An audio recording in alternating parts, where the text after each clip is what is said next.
Today, I am tackling a topic that is often at the forefront of conversations about homeschooling, the potential pitfalls or the dangers of homeschooling.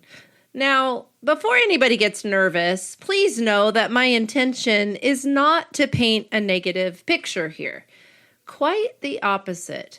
By openly addressing these common concerns, think of them as important considerations on your homeschooling roadmap, we can equip ourselves with the knowledge and strategies to navigate them successfully.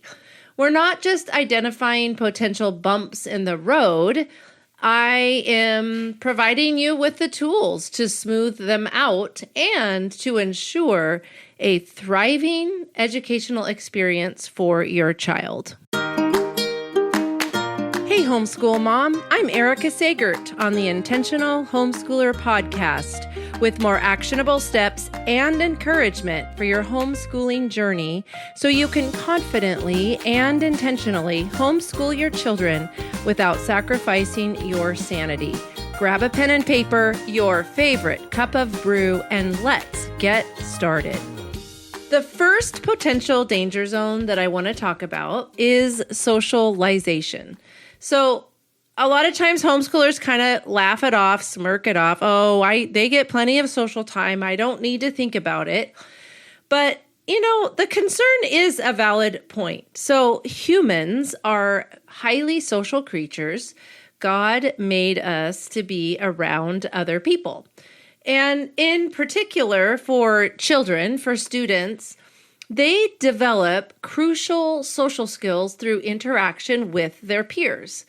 The image, that we can all think of the isolated homeschooler, it's not the reality for many, but it's something that we do want to think about. So kids do need a tribe. They need to learn how to navigate social dynamics, resolve conflicts. They need to learn how to collaborate and to build friendships. Now, of course, inside the family unit, they can learn all of these things as well, but there's something different about having friends and having a tribe that is outside of the family that I think is very valuable. So, how do you help your homeschooled child find their tribe? Well, the good news is there are many avenues to explore. So think about local homeschooling co-ops. They offer academic classes, but more importantly, probably regular social interaction. So also consider extracurricular activities like sports teams, dance teams, scouting groups, art clubs, youth group, things like that. So these provide a shared interest and a natural setting for building relationships. Don't forget community events, library programs, neighborhood play dates, things like that. The key is to be intentional and proactive in creating opportunities for your child to connect with others regularly. It's not just about the quantity of interactions, but the quality of the chance to make meaningful bonds. Now, personally, we did in some ways struggle with this. So what our struggle mostly is that my children were involved in many different things. So, for example, in high school, my kids did high school sports at the local high school, so they had that group of friends. They were involved at Hope Learning Center, where they took several classes. They were involved at youth group at church.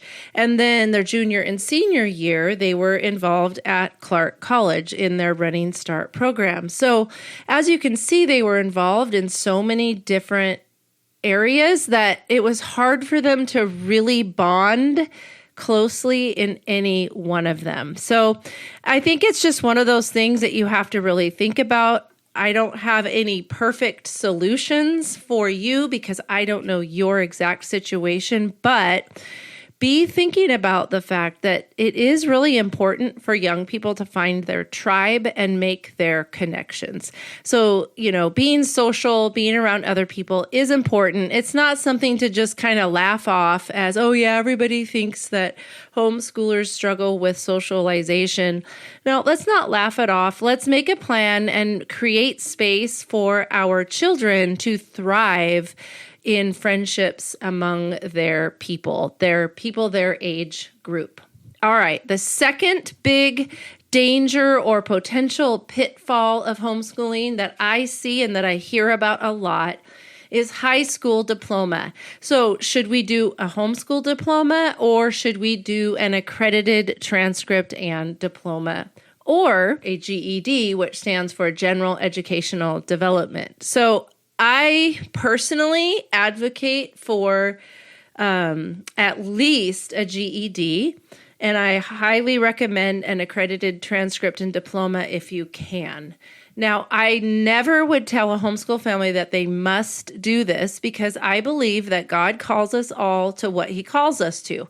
So he gave you your children and he trusts you with them, but I want you to do your due diligence. So it's, the diploma, it's not super straightforward, but it's an area where you're going to need to think it through and find some clarity. Clarity is crucial here. So depending on your state and your child's future aspirations, the requirements around that high school diploma can vary. So will your child be applying to college? Do you think your child is going to be applying to a trade school? There's a lot of different things to think through. And of course, you don't know for sure, because kids are going to change their mind later. So I often will advise parents that if their child is not planning to go to college, in actuality, an accredited diploma might be more important for them, for the student who's not going to college, because this is their last piece of academia. So I actually think that accredited transcript and diploma is more important for students who are not pursuing college. Now, I have a friend that I work with, and her son in his 30s, he's had a bit of a rough patch. He wanted to go to a trade school. Well, the trade school required that he have a high school transcript and diploma, an accredited one. Well, he doesn't have one because at the time her child was in high school, she didn't have a way to get that accredited one. Well, due to circumstances in his life and some choices that he has made, with the addition of not having a high school diploma, he was not able to pursue that job change. So I have had countless other people come to me telling me that they have struggled without that diploma. Now, if they get a GED, that is just as good as an accredited transcript and diploma. So if you are not able to get that accredited transcript and diploma, at the very least, please have your child get their GED, and do it when they're still in high school. It's not the easiest test in the world, so do it when the information is fresh in their minds. The important takeaway here that I really want you to hear is not specifically you must get an accredited transcript and diploma, you must get a GED. I want you to be informed. I want you to at least know that there are options for homeschool families. And I want you to think about your kids and what you think they're going to need in their future. We don't want to close doors for them. Yes, God works, but he also works through our decisions, and we can choose a path that is going to be beneficial for our children. So don't wait until your child's senior year to figure this out. Research early, understand the options, and plan accordingly to ensure your child has the credentials they need for their chosen path. If you have more questions about the specifics of this, there will be links in the show notes to my calendar to book a one-to-one coaching call or to join my free info session where I will be giving more information about the diploma issue, as well as these other issues that I'm talking about today.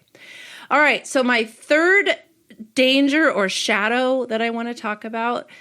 It might not be super popular that I'm actually bringing this up, but I'm just being transparent here. So I think there's a potential in homeschooling for a lack of diversity. Okay, so what I mean by this is homeschooling can sometimes lead to a more kind of homogeneous environment where children's primary interaction is with family members or other like-minded homeschooling families. So this is, wonderful. Like, I think it's great. Like I mentioned earlier, that we need to find our tribe and we need to be around people that we agree with and resonate with. But I think it's important to expose our children to a wide range of perspectives, cultures, and backgrounds. So as homeschoolers, we can kind of control or foster these interactions. But we still need to provide them for our children. So what are some ways that we can broaden the horizons for our children? Well, I would say seek out opportunities for interaction with people from different walks of life. Now, as Christian homeschoolers, this would be ministry work anyway. It would be reaching out and sharing the gospel with people in different walks of life, or simply just rubbing shoulders with them and seeing a different point of view. So this could involve volunteering in your community, participating in some more diverse community groups, attending cultural events, or even traveling when possible. Doing some mission work in another country would be an awesome way to open your children up to a more diverse environment. So you can also do this through your curriculum. So you can incorporate diverse voices and stories by literature, different literature that you read, history and current events. Engage in open and honest conversations about different cultures, beliefs, and experiences. The goal is to cultivate empathy, understanding, and a genuine appreciation for the richness of human diversity. So expose them to lots of different viewpoints, cultures, ways of doing things. It will only broaden their education. All right, my fourth and final pitfall that I want to talk today is the risk of developing a narrow opinion. Oh, whoops, did I just say that? I might be stepping on somebody's toes. Okay, so we believe the truth. We're going to teach our children the truth. That's just what we're going to do. Which is fine. I am not suggesting that we don't teach them what we believe to be the truth, but I believe that we need to expose them to different opinions because that way they know how to interact with those different opinions. So when learning what primarily within the family unit, there's a chance that children might not be exposed to any other ideas or viewpoints. So it might not even be intentional. It's just the way it is because you're together a lot, you're in your family, but I want you to encourage critical thinking and open-mindedness just as a way of interacting with other people.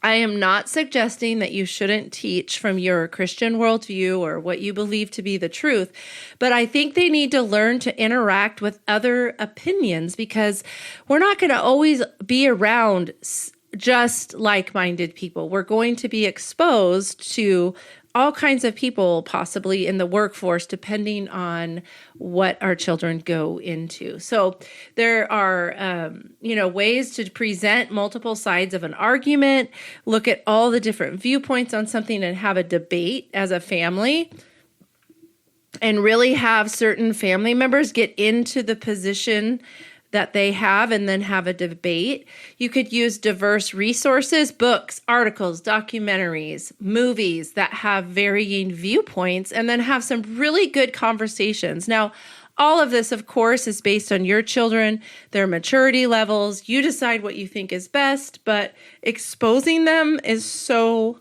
critical. So create a safe space for discussion where your child feels comfortable asking questions and challenging assumptions. If they challenge you on on an assumption that you have, don't get defensive. Just listen and let them ask questions and respond to the best of your ability. So the aim in homeschooling is not to tell them what to think, but to teach them how to think critically, to analyze information, and to form their own well-reasoned opinions based on a broad understanding of different perspectives. So there you have it, my 4 concerns that we need to look at honestly: socialization, diploma or no diploma, diversity, and narrow opinions. Homeschooling offers incredible flexibility and the opportunity to tailor their education. We can tailor their education to our child's unique needs.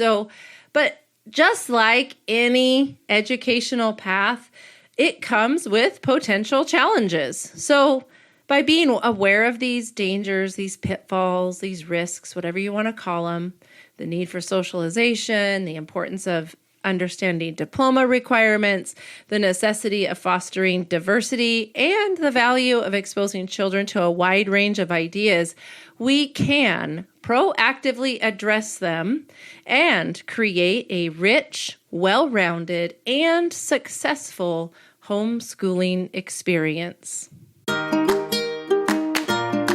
So, you want to homeschool your children, but you just don't know where to start. Or perhaps you're a seasoned homeschooler looking for some fresh perspectives.